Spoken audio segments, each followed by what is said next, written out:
How you doing, Kenny? Hood Rubino, Devil's Digest. You were very candid in your post-game remarks, saying that you need to put your players in better situations. As you dissected the film yesterday, did you see any running theme that could lead you to a solution for that? To be honest, no. It was pretty. What we saw mid-game and on the field was very, very accurate on most of the plays to what we saw on the film. So it was very, very accurate, similar. Are there a few things that you'd like to have back? Yes. But to say there'd be a drastic difference, probably not. Kenny, Chris Cartman, Son of a Source. Is there any update on Emmett Boley, Glass, Briggs, and where are you at with the offensive line when Max Ihanacore is like your 9th or 10th guy going into a season? Yeah, obviously that position has been decimated with injuries. Unfortunately, some contact, some non-contact, some running in the offseason. So a variety of different reasons. Emmett's going to be out for the season. So unfortunate for him. What a great person, what a great worker. What he did with his body this offseason and getting into shape was incredible. I'm sure you guys are there at practice. The strides he made were awesome. When it comes to the other guys, those guys as of now are still questionable. Ben Coleman is out as well, but the other guys are questionable, and we'll see how it goes as the season or as this game progresses. But that's obviously a challenge, and we got to find ways to adapt and change what we do offensively to put our guys in best situations to succeed again. So that may be a little bit different, looking offense that, I've done in the past, just to utilize our players to the best of their ability. And then at quarterback, is there an update on Drew Pine for this week and evaluating Rashad Pine and what you're talking about there with your offensive line and the calculus of all of these things? Does that evolve any perspective on quarterback? Yeah, obviously, running the ball is essential to having a vertical play action game. So you need to have horses up front to be able to run the football. Running the ball brings safeties down, like you saw in the first half. Safeties create vertical one-on-ones, which obviously all fit into a style of play. If you can't run the ball at the highest level you would like, then obviously you're going to have to tweak and adapt different ways to be productive on first and second down in order to stay out of the third and longs, or you have to get back into that same scenario. So Drew, to answer your first question, he should be good for this week. Not 100% right now. We should know later this afternoon, but he should be healthy this week from that standpoint. So we'll see kind of what the game plan and what everything, goes from there. So does that mean that you're going to evaluate and make a decision after looking at things? In terms of quarterback play, yeah, Jaden has done such a phenomenal job. If you watch him play the football games, he has 1 turnover in 2 games. He steps up in the pocket, gets hit in the face, and delivers throws. The growth he's made in those 2 games are incredible, absolutely incredible. So I really could not be more pleased with how he's played. I think, like I said, our staff and we've got to be able to adapt to the situation we're in at other positions, adapt, change, and be creative. But I've been so pleased with how Jaden's played. There's no doubt his future is extremely, extremely, extremely bright. Hey, Coach, Jordan Ham, Sports 360 AZ. Could you share what the injury was for Emmett? I don't want to get into specifics, but it wasn't fun. It was a lower leg injury, and it wasn't fun. But he'll be back 3 to 5 months, 4 to 5 months, 4 to 6 months, somewhere in there. We should be able to get him back. And then with Fresno State coming to town, Mikey Keene, a local product. I know you were recruiting the area back when he was in high school. Did you have much interaction with him or awareness of him when he was playing at Chandler? Oh, I knew exactly who it was. It was actually one of my good buddies, Alex Golish, who's now the head coach of South Florida, went from Iowa State to UCF at the time. And he reached out about different quarterbacks to sign. And I said, there's this kid, Mikey Keene, who's a heck of a player out here. And if you're looking for one, this guy fits what you guys do, in my opinion. So he came out here and he signed him. And I think he is an incredible, accurate, smart. I remember recruiting him. He had over a 4.0 GPA. Watching him throw live, he's super, super accurate. So you see that play style on Saturdays. You see him be accurate. You see him be decisive. So I know he'll be very excited to come back home, come back here and play in front of, friends and family. So we're going to get the best of him in this week's game.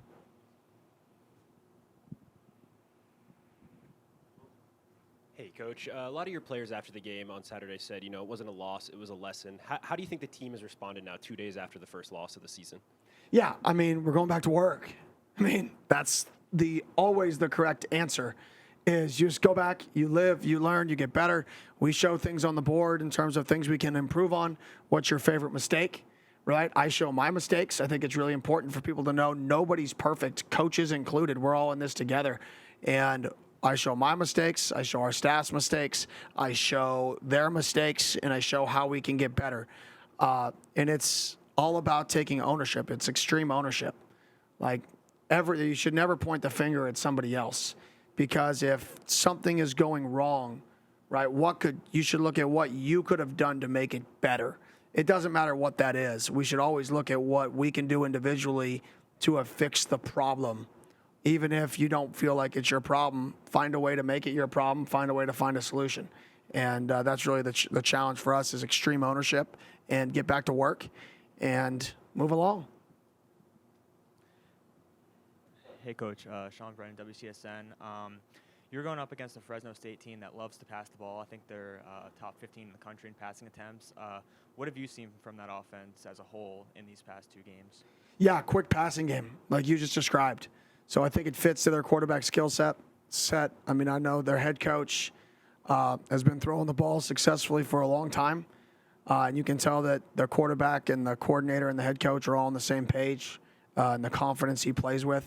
And compare that with his intelligence at the quarterback position. He gets the ball out quick, doesn't take too many negatives. So that'll be the challenge this week is can we get to him or get him rattled to get him off his spot? Michelle Gardner, Arizona Public. For the second straight week, obviously the second half was an issue. Have you thought about anything you might do different or something that you guys can implement that might change the fortunes there? Yeah, in the past, we've saved some of our top calls for the second half and kind of held a series. Not all the time, but sometimes when I've been on teams that have just struggled getting out fast in the second half. So maybe we'll save a series that we really like that we would carry in the first half, or maybe the third series of the game. We kind of know this formation or this structure.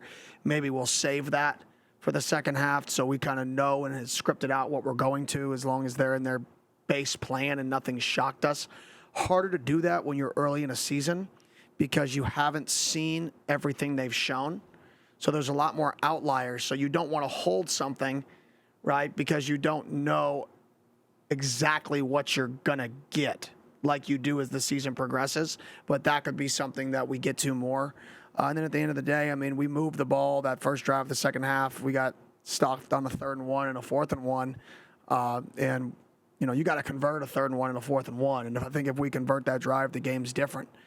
But so I think that was really the key factor of opening up that second half. And then we just got to not get as affected when we don't have that success to start the second half. I preach the middle 8 so much. I think sometimes when we don't have the success coming out of halftime to win the middle 8, that sometimes the emotion behind it deflates. And we got to do a better job responding when that deflation happens.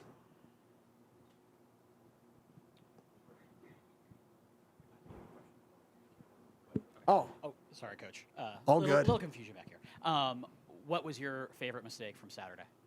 My favorite mistake for me was there was a time, 3rd and 6, second half. I'm not calling the plays. Coach Baldwin is. I think he's doing a good job. And I wanted to throw a bubble. I saw it. I liked it. Well, my mind said the wrong word. And because I'm the head coach, they ran it.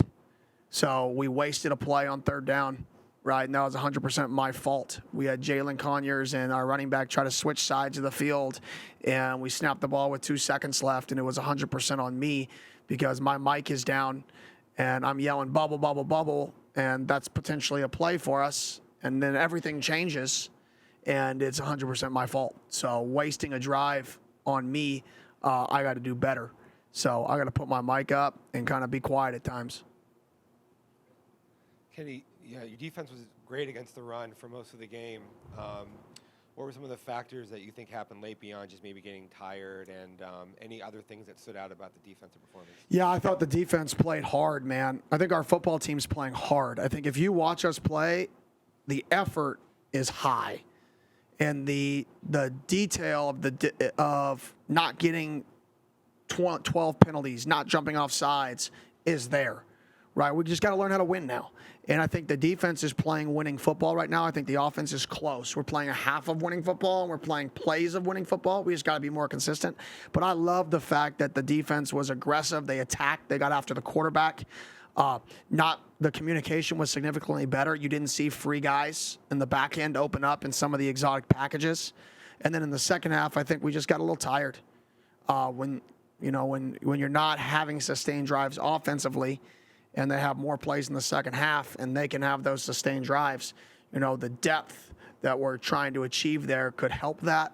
We're not there yet, so we got to be able to get off the field on earlier in drives. That way we don't have those long sustained drives. And I think if we clean that up offensively, sustain a little bit more drives, and then defensively, a couple times we turned down some hits that we didn't have to. I think the guys know it. If we don't turn down those hits, and we try to keep them off the field a little bit better, I think they'll do a phenomenal job. I know that you said in your post game about the pregame conversation you had with Mike Gundy, which basically the underlying thing was trust the process. Is that easier said than done sometimes? Especially when you come after a loss, or it's absolutely imperative not to try to reinvent the wheel, especially this early in the season?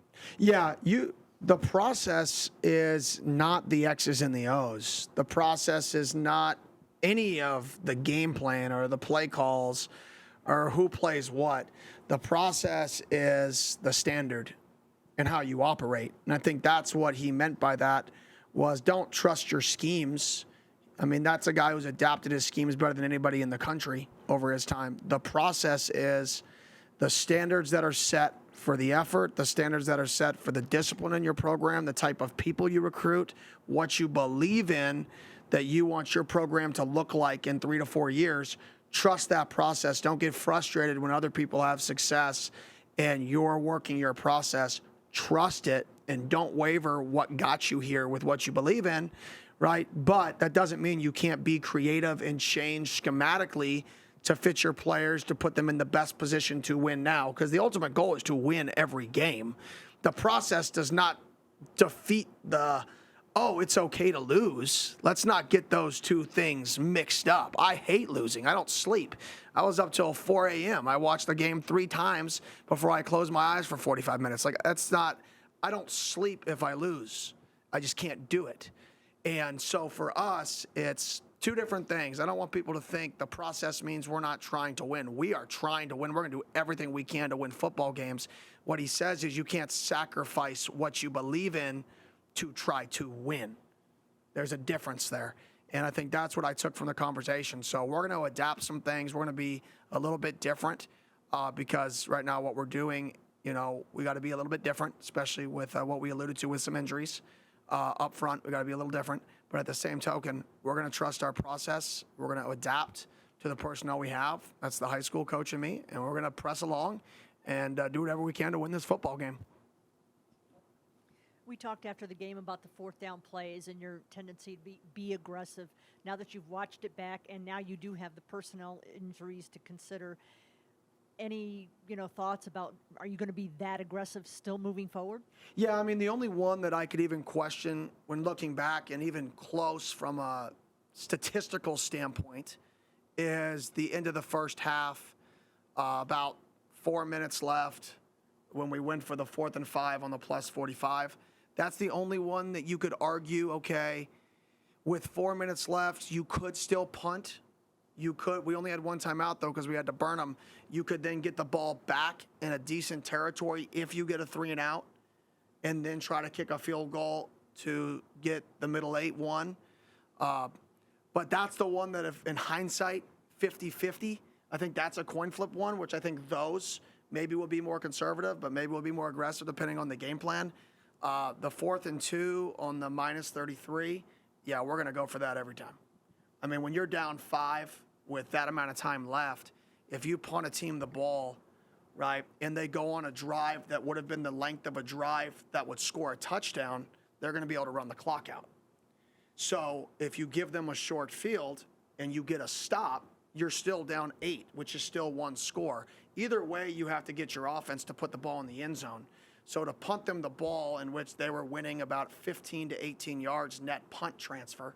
So to punt them the ball with a 15 to 18 yards punt transfer, if you get a stop, right, the risk versus reward of getting the 4th and 2 is definitely there when the end result is you still have to put the ball in the end zone.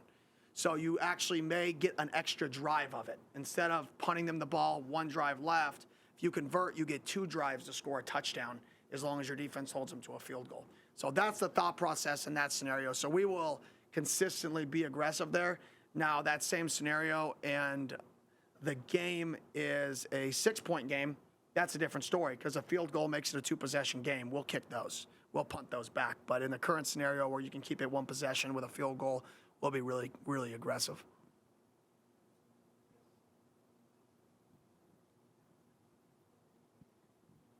Kenny, your punting was pretty mediocre in that game. Are there any other options or things that you might look at this week with that? We just got to get him in a rhythm. I mean, y'all see him in practice. The dude boots it. I mean, he boots it. So, I mean, we just got to make sure that he knows that we have confidence in him to punt the ball like he does in practice because he boots the thing. I mean, the dude kicks it 50 yards consistently, punts the thing 50 yards consistently in practice at a high rate. So he has the ability. He has it in him. Punting is like golfing. You get in and out of rhythms, right? Just got to get him back into rhythm, get his confidence back. But I have full confidence that we can flip the field when he's punting the ball to how he punts in practice. Kenny, back to your story about the bubble. Has it been difficult for you at all as a former OC, kind of through 2 games when you watch the offense sputter there in the second half? Yeah, of course. But, I mean, I have a huge say in what we're doing offensively throughout the week. So, I mean, it's just part of it. We've got to adapt and change. I've been here before in these scenarios. So, like I said, I think Jaden's been doing a phenomenal job completing the ball down the field. I mean, for being a young buck, I think he has over a 60% completion percentage. Played 2 games, has 1 turnover-worthy play. He scrambled extended plays. So I think he did a phenomenal job in the games. Does not moving the ball frustrating? Yes. Would it be frustrating if I was calling it or not calling it? Yes. Would it be frustrating if I was a fan? Yes. Right. So I think anybody who has any vested interest in the games are all in the same boat here. And we're going to be creative with being more productive because we have the skill guys that are good players. We got to be a little bit different and adapt and change to get those guys the ball. Kenny, you mentioned a moment ago your high school background. I'm just curious in what ways your experiences as a high school coach have most influenced the way you go about your job as a college coach. Yeah, well, it's your birthday, isn't it? That's the rumor. Yeah, happy birthday. Thank you, Coach. Congratulations. So, but no, I think just adapting to personnel. When you're in, when you coach high school, right, you kind of get the guys that you coach. And, you know, back when I coached high school, you get the guys that you coach and you coach them. And you have to adapt your schemes around them. And I think the best high school coaches were willing to adapt to their players and change the schemes. So I think, you know, when you have injuries, when you get people dinged up, when all these things happen, you have to adapt. And that may be not something you majored in practice. That may be not something you majored in fall camp because your team just made you're a drastically different team. So you have to maybe make some drastic changes to what you do in order to fit the drastic changes that your team is. So I think we just got to we can't be scared to change and to get out of our comfort zone, get out of my comfort zone of what I, am used to. So I think that's the fun part about the high school coach background is, I'm not scared to take risk. I'm not scared to make changes even if it makes me even a little uncomfortable, if it's the best thing for our guys. Yeah, I got one more. Back to the quarterbacks. If there is a decision to be made, I mean, I ask it in relation to Jaden, but not necessarily specific to Jaden. In this current climate, I mean, when you go through that decision-making process, not only the confidence of a freshman, but kids seem to be so quick to hop into the portal if things don't go well. I mean, does that kind of factor in when you think of long-term?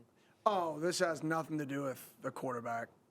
I mean, this is a unit that we got to figure out. It's the best combination of a unit. I mean, what is that really expensive thing that people put on fries? I'm spacing on it. Yeah, truffle, right? My wife always talks about it, right? You know, truffle's elite, but you can't put truffle in everything. So you've got to find a way you may have an elite guy at some place, but the truffle may not make it better because the recipe is different now because you don't have these other ingredients. So even though you have truffle there, you may not be able to use it if all the other ingredients are here. So sorry for the weird comparison. We were just eating the other night, and that's when my wife talked about, you know, those fries are expensive because it's truffle, right? But I think that's the best way to explain offense and defense in football is everybody wants to treat it as it's one person or it's one this. No, it's a recipe of success. And one person may be so great at all these things, but because you don't have these other things at your arsenal now, this person may not be as successful with this current recipe. And you've got to be able to adapt to what you have and then be as successful as possible with it. So I think to answer your question is it's not just quarterback driven. Like I said, I think Jaden's done a phenomenal job. This is about what we have, what we're going into the game with, and how to make our guys and our team the most successful as possible. You didn't want to play more than one quarterback going into the start of the season. You wanted to find one guy, settle on him. He's your leader, all that. Everything that you're saying now, does that lead to a change in perspective about the possibility of using more than one quarterback? Yeah, we're not. I mean, the odds of us using multiple quarterbacks, I don't believe in using multiple quarterbacks unless there is an advantage of some sort to use multiple quarterbacks. Is there a chance that you could go into a game using multiple? Maybe, but I just think it gets people out of a rhythm. Like I forgot, somebody asked me the other day, and I'm like, yeah, any thought of making a move when you're in a quarterback in the middle of the game? Like, no, that was actually the last thing on my mind. We had 99 problems, but that ain't one. And I think that was my thought process. Now, for us moving forward, we have to look at our current personnel, our current roster, what puts our players in the best position to be successful this week, puts our players in the best position to be successful moving forward within the program. Perfect. Thank you.